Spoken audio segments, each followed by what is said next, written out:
The counselor's lips kept moving, but all I heard was the pounding in my ears. The account your stepmother listed for tuition came back with insufficient funds, she repeated, sliding the printed statement toward me like it was a parking ticket, and not my sister's future dying on paper. The numbers screamed at me in neat black font. Balance 0.00. That was impossible. I'd been funneling every extra dollar from my paycheck into that joint college savings account ever since Dad died. 5 years of tightening my own belt, skipped birthdays, chipped mugs instead of replacing the set. Because I'd promised him, I'll make sure Lily never has to worry about paying for school. My first instinct was to text my stepmother. My thumbs shook over the screen. But then I thought about how loudly her voice carried, and how my sister was somewhere down the hall in chemistry class, blissfully unaware that her fall plans were unraveling in real time. No, not here, not right now. The counselor must have read my silence as compliance. University deadlines are strict. If full payment isn't received by Friday, the seat will be reallocated. She handed me a thin envelope with the school's official seal. It felt heavier than it should. When I walked out into the hallway, the smell of floor polish and the shrill ring of the period bell cracked against my composure. I spotted Lily chatting with friends near her locker. Her acceptance letter folded into a neat square she kept in her phone case like a lucky charm. She caught my eye and waved, smiling the way you do when you think the future is yours. I forced myself to wave back. I told myself to breathe, to push the panic down until I had answers. Maybe it was a bank error. Maybe she'd just moved the funds temporarily. But even as I imagined those scenarios, I knew they were paper thin. I didn't go straight to work after leaving campus. I drove instead to my car's usual safe corner in the library parking lot and called the bank. After 15 minutes of icy hold music, a clerk confirmed what I dreaded. The withdrawal had been made last week, an in-person transaction, signed by my stepmother. The air in the car felt stale, pressing in on me. She hadn't mentioned anything, hadn't asked, just reached in and stripped it bare. Still gripping the steering wheel, I had one thought clawing through all the others. She knew exactly what this money was for. And if she took it once, what else had she done without telling me? Shall I write the next chapter? I couldn't just storm over there. Not yet. If I went in blind, she'd twist whatever I said into an overreaction. And she was practiced at that. On the drive home, I kept seeing my father's face. The pale hospital light the day he made me promise. His voice weaker than I'd ever heard it. You look out for Lily. Don't let her dreams get cut short. I'd nodded, squeezing his hand so hard. Now that promise felt like a chain tightening around my ribs. Walking into my apartment, the contrast from the school corridors was jarring. Dim light, the faint smell of yesterday's coffee gone cold. I dropped my bag and pulled open my desk drawer where I kept bank paperwork. The newest joint account statement stared back with that same damning 0. The problem was, my stepmother wasn't just family. She was Lily's legal guardian. And I had no legal claim to override her without a fight. That meant embarrassing Lily, possibly making her choose sides in front of a judge. And if I lost, I wouldn't just lose the money. I could lose access to my sister entirely. I scrolled through my stepmother's recent posts, looking for hints. Instagram was full of the usual. Posed brunch shots, front porch selfies, filtered sunsets. But there was one new thing. A picture of her at a dealership, captioned, "New adventures ahead." She hadn't tagged the car make, but the showroom backdrop shouted, "Expensive." A nauseous heaviness settled in my stomach. The stakes weren't just financial now. They were about control. If she'd pulled this from under me without a word, what else was she planning for Lily's future without us having any say. I decided to test the waters. That night, I called her, voice steady, mentioned that I'd seen a strange balance on the college account, and wondered if she'd moved the money into a higher interest savings to protect it. She chuckled in that practiced, dismissive way, the one that made me feel 12 years old again. "Oh, honey, I didn't think you'd mind me using it for a real emergency. You'll thank me later." No explanation, no number, no apology. But she did say this: "Honestly, college isn't everything. Lily might be better off taking a year to work and figure herself out. No rush, right?" Her tone was syrupy, but underneath I could hear it, a door being nudged shut. And I had the gut-deep sense that if I didn't jam my foot in it now, it would slam permanently. So the next morning, I decided to pay closer attention to the patterns, the crumbs of warning I'd ignored before, the little ways she'd been moving Lily's future out of my reach without me even noticing. Shall I write the next chapter? Looking back now, the signs were everywhere. I'd just chosen to see them as quirks, not warnings. It started when Lily first began applying to colleges. I remember sending her a file of sample essays, links to scholarship databases, even paying for a weekend SAT prep course. My stepmother had waved it off, saying, "Those things are scams to prey on anxious kids. Lily's smart enough without all that." At the time, I told myself maybe she just believed in Lily's natural ability. Then came the acceptance letter, the one Lily framed on her desk. Friends and neighbors dropped off small gifts, cards, or balloons. But my stepmother took the envelope, peeled it off the fridge where I'd pinned it, and tucked it into a drawer. "We don't need to make a big scene," she said, smiling too widely. "Bragging invites bad luck." There were other moments. When Lily mentioned wanting to go to an out-of-state orientation, my stepmother said she couldn't afford the travel, and it might be best not to get too attached in case things don't pan out. She said this in front of Lily, planting that seed of doubt. The more I replayed these moments, the more they felt like a slow dismantling of momentum. And now I wondered, had my stepmother always intended to kill Lily's college dreams before they could take root? I drove past the high school that afternoon, and through the windows of the PTA lounge, I spotted her, laughing with two other mothers, holding court like she owned the place. I kept driving, afraid my face would betray the anger boiling under my skin. But the truth was, I couldn't keep simmering in private. I needed to understand exactly how she thought she could get away with spending Lily's fund without any conversation.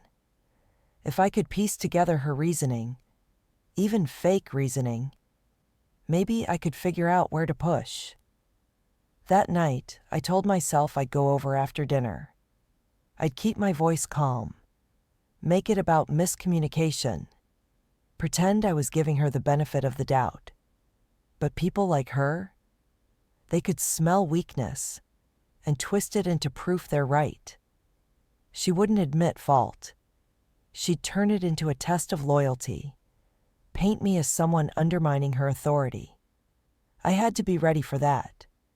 And when I finally knocked on her door the next day, she opened it with that brightly false smile, the one that had fooled plenty of people before me.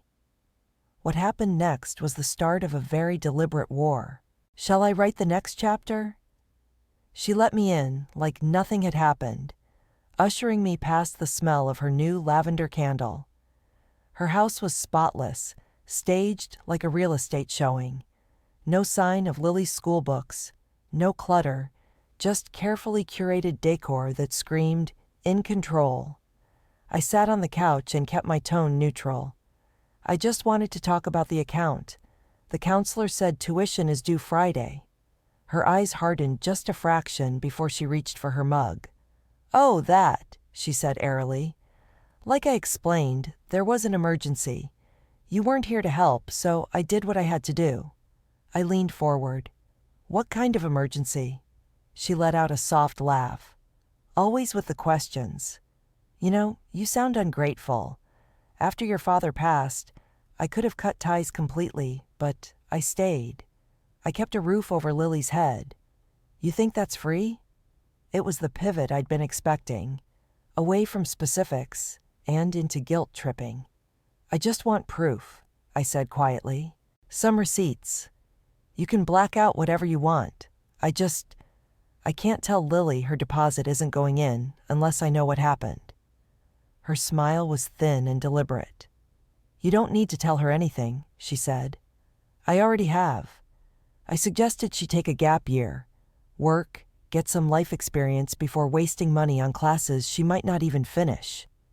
The raw betrayal of that hit harder than I let her see. You decided that without asking her.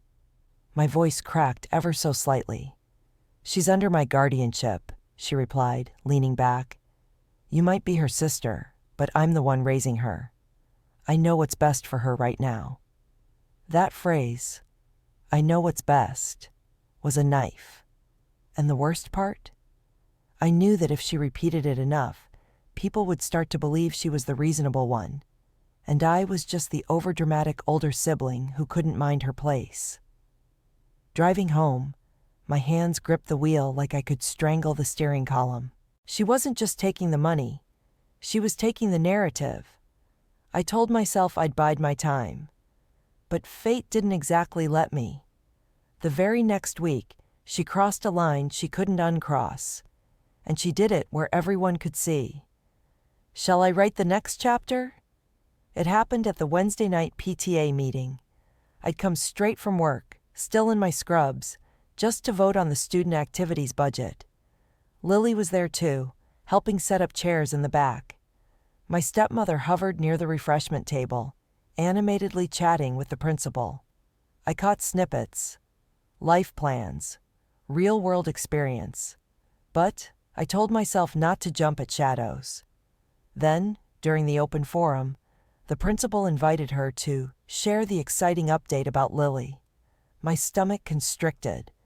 She stepped to the center of the room like she was announcing a scholarship, not a funeral for my sister's dreams.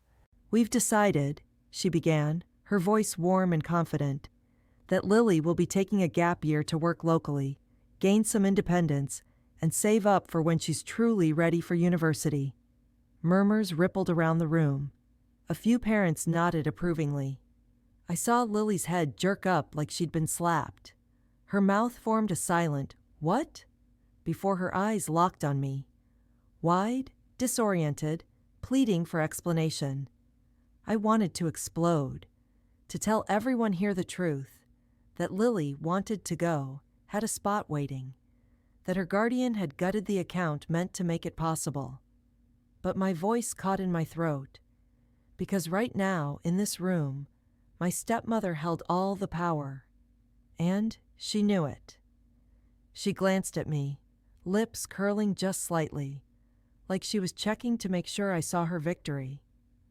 Then she added, "We're all so proud of her for making a mature decision." Lily's knuckles whitened around the metal chair back. She didn't say a word. Not here. But the betrayal in her face hit me almost physically. It wasn't just me she'd blindsided. She'd stolen my sister's agency in front of an entire community. After the meeting, Lily walked out without waiting for me. I found her in the parking lot, her voice shaking. Why would she say that? I never agreed to that.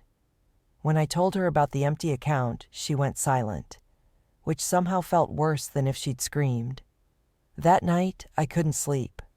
I kept replaying the smug tilt of my stepmother's chin, the way the room had accepted her story without question. I knew then that this wasn't just about getting the money back. It was about dismantling the careful fiction she'd built to keep us obedient.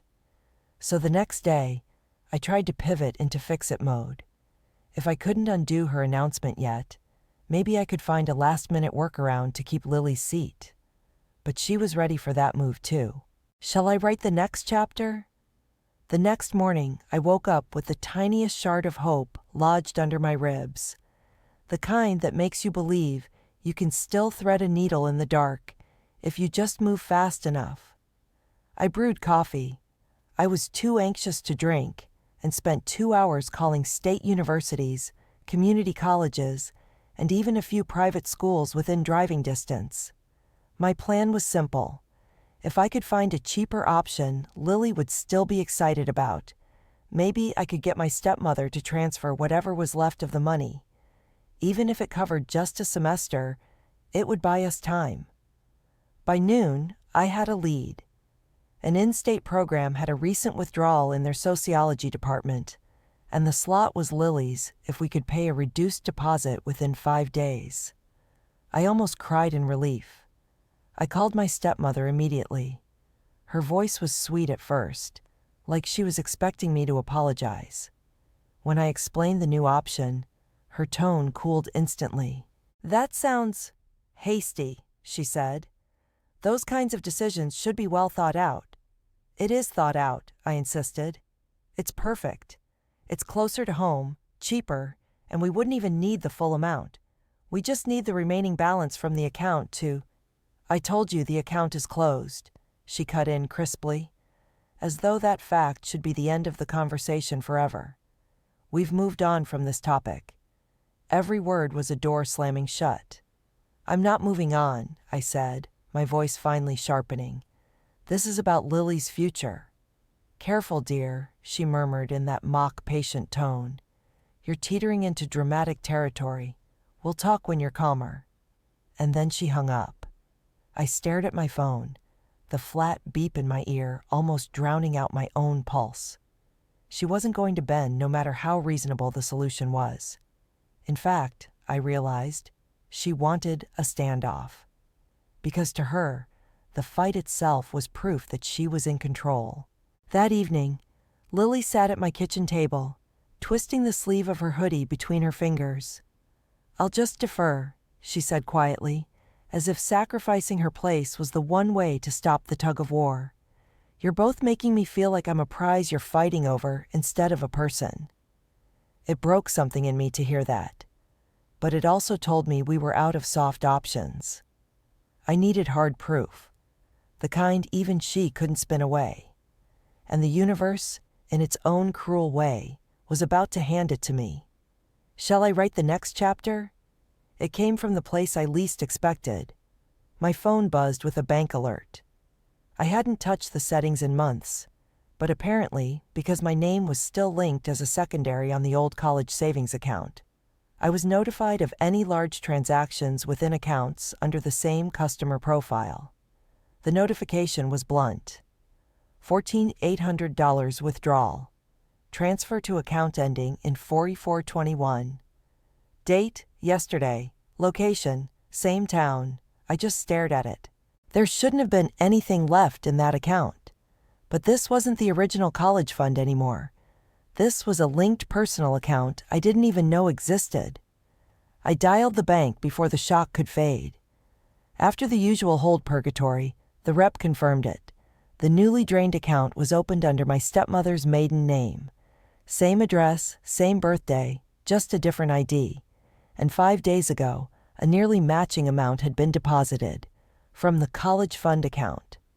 I don't know if my hand was shaking more from fury or vindication. This wasn't an emergency. This was laundering Lily's future into her own assets. Then came the thing that snapped my restraint completely. Chatting with the rep casually, I mentioned seeing photos of a new car. The woman on the line hesitated, then said, "Well, that explains the $12,000 cashier's check to Sunrise Auto." I closed my eyes, saw the Instagram post at the dealership, heard her faux innocent voice telling me I'd thank her later. When I hung up, the apartment felt too quiet, like the moment before glass shatters. I opened my laptop and started printing everything. The bank alert email, the transaction page, the photo of her grinning in the showroom. I knew I was stepping over a line. This was gathering ammunition, not having a conversation. And yet, deep down, I also knew, the moment I confronted her with this, there would be no going back. It wouldn't be a family dispute anymore. It would be a declaration of war. The tuition deadline was now less than 48 hours away. If I wanted to beat her, I had to use these next hours strategically, or lose everything. So I made the appointment I'd been dreading ever since Dad died. A lawyer, first thing in the morning. Shall I write the next chapter? The lawyer's office smelled faintly of old paper and coffee. I sat in the worn leather chair across from a man in his 50s, with a gray streak in his hair, and a manner that suggested he'd seen every variety of family implosion. I laid out the documents like weapons on a table. The bank alert printout, the transfer records, the screenshots of her Instagram post. He didn't interrupt, just nodded occasionally and scribbled notes. When I was done, he tapped the papers into a neat stack. "What you have here," he said quietly, "is evidence of misappropriation of funds.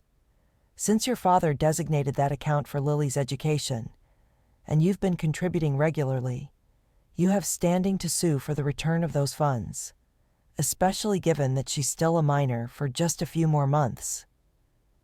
The thought of going to court against my stepmother made my skin crawl, not because I feared losing, but because of what it would do to Lily.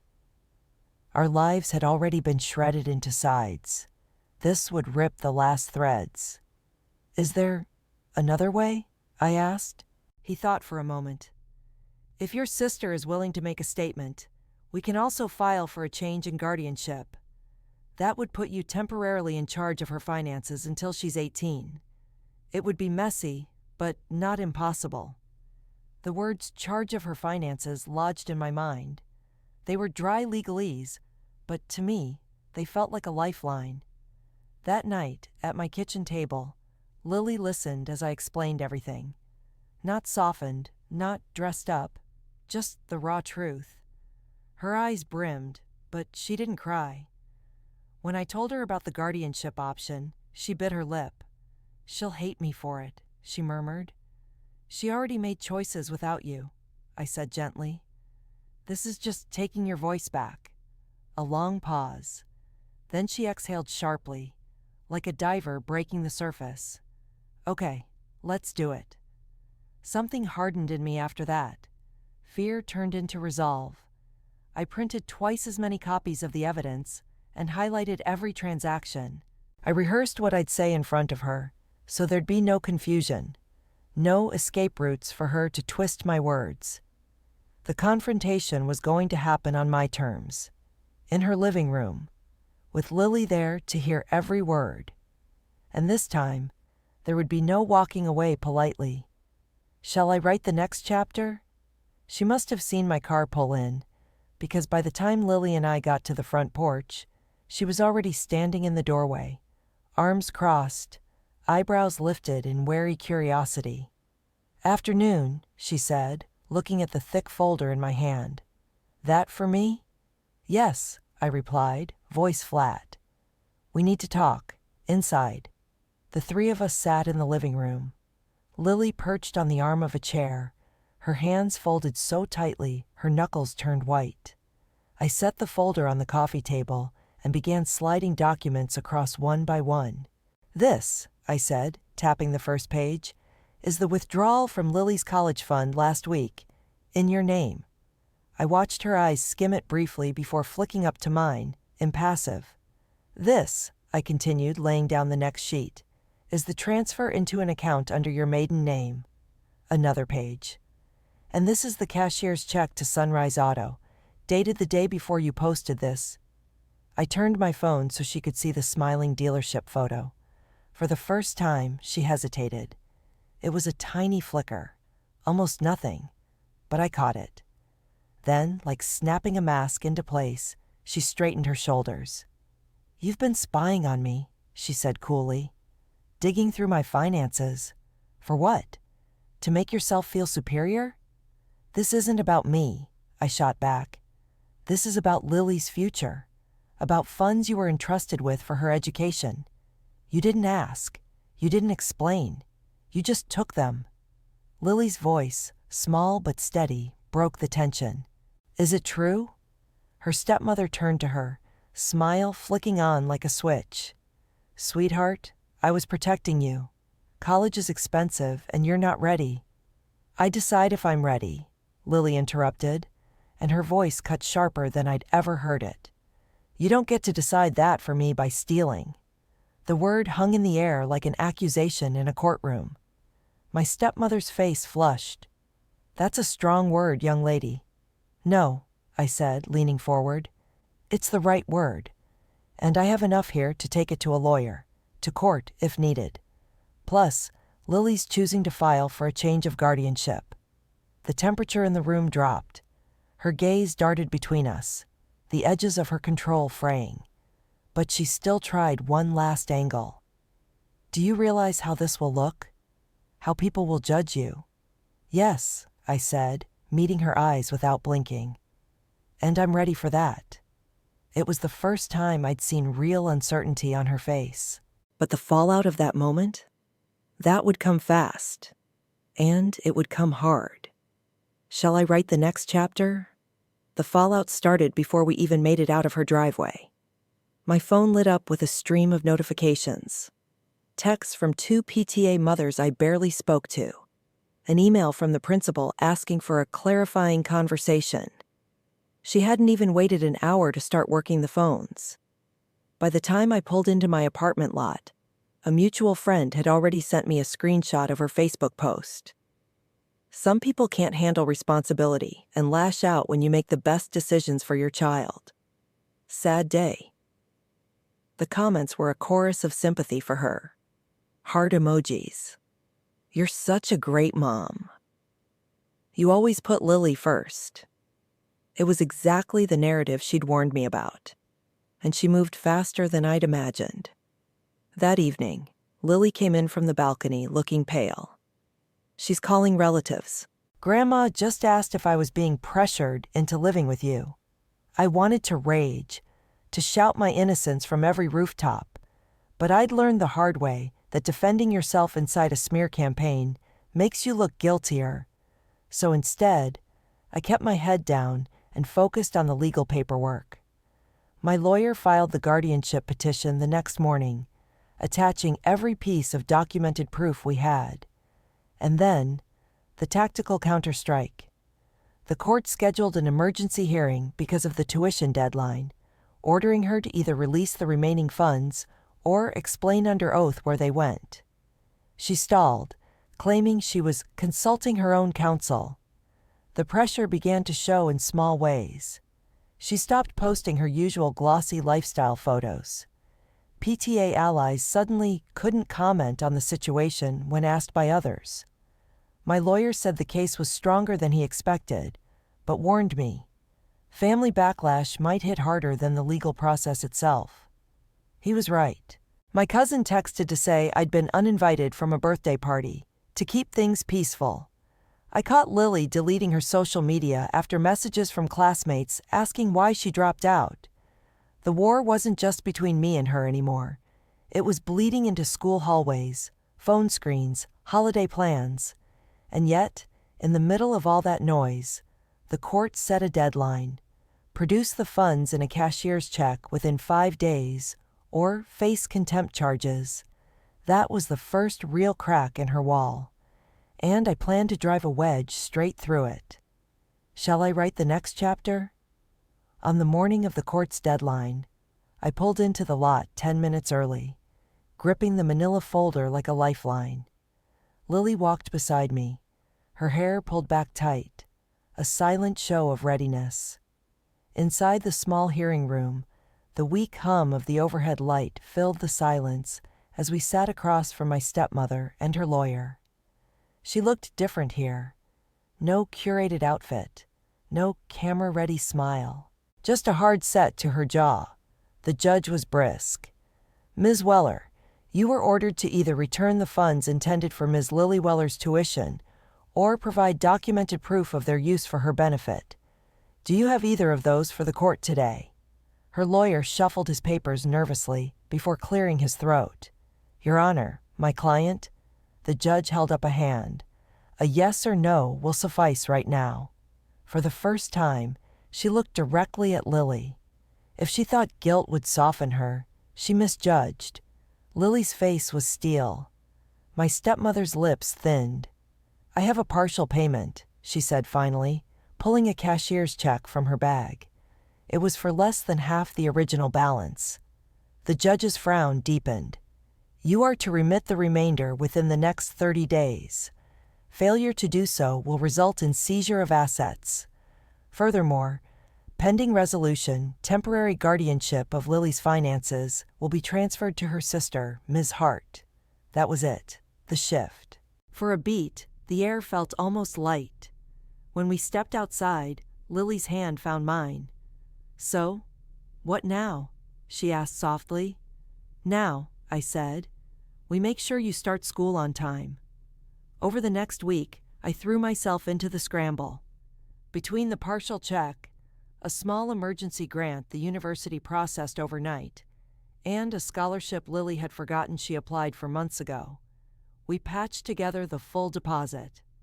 When I walked her up to the admissions office counter and slid the papers across, something inside me unclenched for the first time in months. But back in town, the rumor mill still churned. Some relatives claimed I'd humiliated her guardian. Others whispered that Lily had been brainwashed. I had no illusions. Those wounds wouldn't close neatly. Yet, when I watched Lily unpack her dorm room, tacking up her framed acceptance letter on a cinder block wall already plastered with maps and Polaroids, I realized something vital. Not every battle leaves you spotless. Sometimes you walk away bruised, maybe even hated, but you walk away with the person you were fighting for. And that, finally, felt like keeping my promise to Dad.